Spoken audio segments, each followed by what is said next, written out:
Bonjour et bienvenue dans cette nouvelle vidéo de Draw My Economy. Aujourd'hui, on va parler du marché des faux passes sanitaires et on va voir comment des Français achètent des faux passes vaccinales. Mais avant de commencer, j'aimerais répondre à la question que Aubin m'a laissée dans les commentaires. Aubin Ça alors a vu dans la vidéo d'hier que j'avais été chasseur et il me demande pourquoi, pour viser, on ferme un œil. Eh bien, Aubin, c'est très simple. Quand on veut viser, on ferme un œil parce que si on ferme les deux, on ne voit plus rien. Vous-même, si vous avez des questions à me poser, n'hésitez pas à les poser dans les commentaires. Aujourd'hui, je vous parle donc du marché des faux passes sanitaires. Et je vous en parle parce que c'est un marché qui est en pleine explosion. L'hiver est arrivé et avec lui une recrudescence du Covid-19. Alors que le variant Delta plane encore, le variant Omicron arrive. Et pour les gouvernements des différents pays, c'est une véritable catastrophe. Je ne sais pas où vous êtes, mais en France, le gouvernement français n'a pas du tout augmenté les lits à l'hôpital. Ils ont même diminué depuis mars 2020. Et donc, les hôpitaux se retrouvent une nouvelle fois engorgés par le nombre de patients Covid.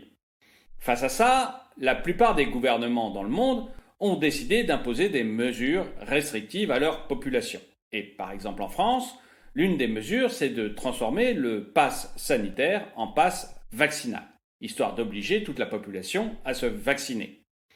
Et pour Ella, c'est un marché juteux qui s'ouvre.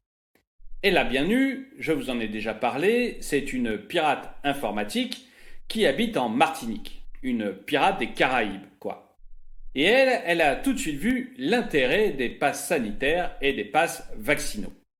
Une partie de la population refuse de se faire vacciner, les gouvernements mettent des barrières de plus en plus fortes pour les obliger à le faire.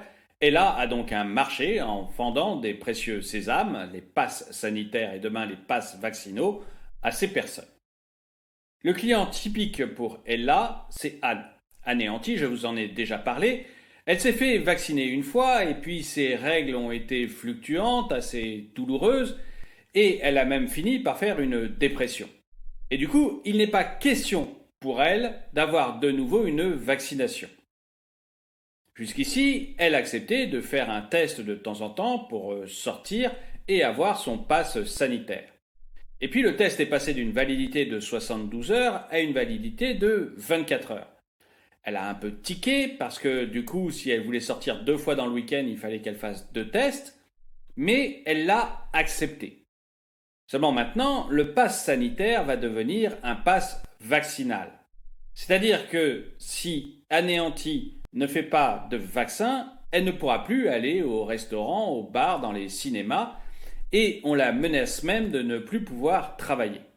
Du coup, Anne, qui a entendu parler des faux passes sanitaires, se demande si elle ne peut pas en acheter un. Et pour elle, ça tombe très bien puisqu'elle vient de s'acheter un Mac tout neuf et qu'elle est bien décidée à l'utiliser pour une fois. Elle rentre chez elle et sur son bureau, elle ne trouve que son clavier. Son fils lui a piqué l'écran. Dans le jargon informatique, on appelle ça une capture d'écran. Bref, après une discussion avec son fils, elle récupère son écran et elle va sur Internet pour essayer de trouver les fameux faux passes sanitaires. Et elle n'est pas du tout la seule à faire ça. D'après le ministère de l'Intérieur, il y a eu 180 000 faux passes sanitaires qui ont circulé dans l'Hexagone. Le ministère a d'ailleurs ouvert plus de 400 enquêtes et a interpellé une centaine de personnes. Donc le marché d'Ella bien eu est en plein boom. Jusqu'ici, sur ce qu'on appelle le dark web, et si vous ne savez pas aller sur le dark web, il y a plein de vidéos YouTube qui vous apprennent comment faire. Donc jusqu'ici, sur le dark web, Ella était sur 5 points de vente. Sa boutique individuelle, qu'on appelle un vendor shop, et 4 places de marché. Quand je dis jusqu'ici, c'était jusqu'en avril dernier. Parce que depuis, son business a fait un véritable boom. Aujourd'hui, elle est présente sur 17 places de marché et elle met même sur sa boutique la mention satisfait ou remboursé. Et là, qui avait juste commencé avec la vente de certificats avec QR code européen très simple, s'est diversifiée. Maintenant, elle propose des certificats de vaccination venant de la plupart des pays. Elle a même certaines spécificités. Par exemple, elle est capable de vous proposer un carnet de vaccination allemand sur papier jaune, ou un certificat américain estampillé CDC sur papier blanc. Mais enfin, son best-seller, ça reste encore le QR code européen. Pour créer ces QR codes, Ella a besoin d'utiliser une clé officielle, et c'est très compliqué. Au début, elle avait bénéficié d'une petite erreur de la Macédoine. La clé de la Macédoine s'était retrouvée en open bar, et beaucoup de pirates comme Ella en avaient profité. D'ailleurs, on avait trouvé des certificats de vaccination au nom d'Adolf Hitler, de Mickey Mouse ou de Bob l'éponge. Mais j'ai déjà fait une vidéo à ce sujet. Depuis, la faille a été comblée et on ne peut plus utiliser cette clé. Mais Ella, elle, a trouvé de nouvelles solutions pour fabriquer des faux passes sanitaires. En fait, Ella s'est mise à travailler avec des vrais médecins et des vraies infirmières qui lui fournissent tout ce dont elle a besoin. Elle travaille avec une trentaine de médecins et d'infirmières différents. Comme ça, le gouvernement a quasiment aucune chance de découvrir le subterfuge. Pour constituer son carnet d'adresses d'une trentaine de médecins et d'infirmières, Ella a 3 moyens simples. Le premier, c'est de pirater leurs comptes. La deuxième, c'est de trouver des médecins et des infirmières qui, idéologiquement, sont contre la vaccination obligatoire et qui, du coup, fournissent à Ella tout ce dont elle a besoin gratuitement. Et puis, la troisième solution, c'est de donner à ces médecins et ces infirmières un peu d'argent pour tous les passes sanitaires qui sont vendus. C'est le cas par exemple avec Aïcha. Aïcha fait mal, on arrive en période de Noël et elle a des cadeaux à faire à ses enfants. Du coup, un petit peu plus d'argent qui rentre, ce n'est pas mal tombé. Surtout que la fille d'Aïcha veut absolument la Barbie la plus chère qui existe actuellement, une Barbie poilue, Barbichette. Et du coup, elle n'est pas contre un peu d'argent de poche.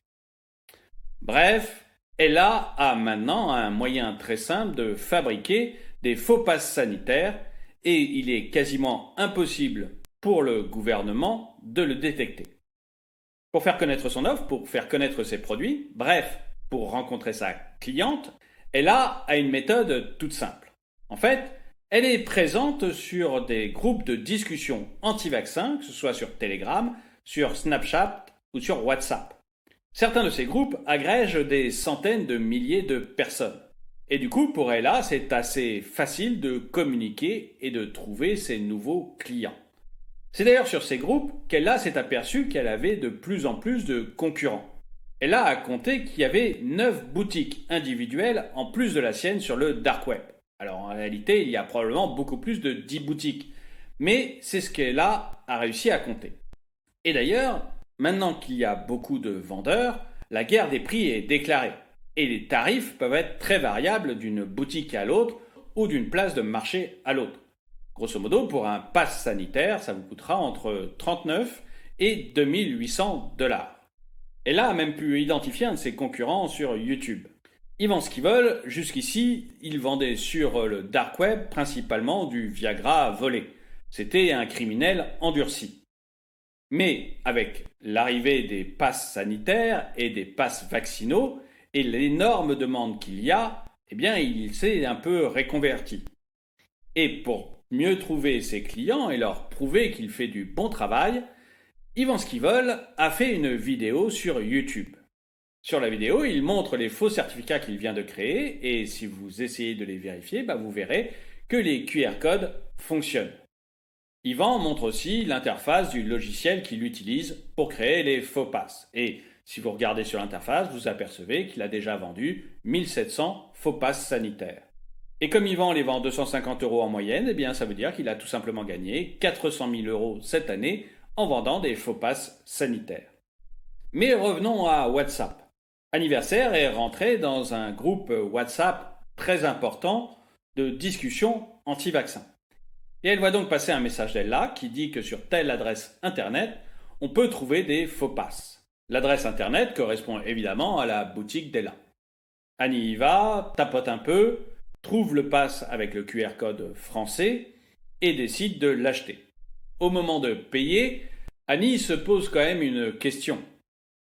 Est-ce qu'il s'agit ou non d'une arnaque? Est-ce qu'elle va avoir un pass sanitaire valide ou juste un bout de papier qui ne correspondra à rien? Après tout, si elle se fait arnaquer, c'est quand même très difficile pour elle d'aller se plaindre à la police et d'envoyer Ella devant les tribunaux. Mais finalement, elle se décide, elle paye en bitcoin l'équivalent de 250 euros et elle reçoit assez rapidement un mail d'Ella. Dans le mail, il y a un pass vaccinal au format PDF. Mais vous, où est-ce que vous en êtes par rapport à ça? Est-ce que vous avez été tenté d'acheter un faux pass sanitaire sur le dark web? Ou est-ce que vous trouvez que cela est totalement répréhensible moralement et qu'il faut absolument enfermer les gens comme Ella? Dites-le moi dans les commentaires. Et le dicton du jour. On reconnaît l'âne à ses oreilles, l'ours à ses griffes, l'imbécile à ses discours. Merci d'avoir regardé cette vidéo, mettez-lui un pouce vers le haut, commentez-la, partagez-la. Merci à tous ceux qui soutiennent la chaîne et je vous dis à très bientôt.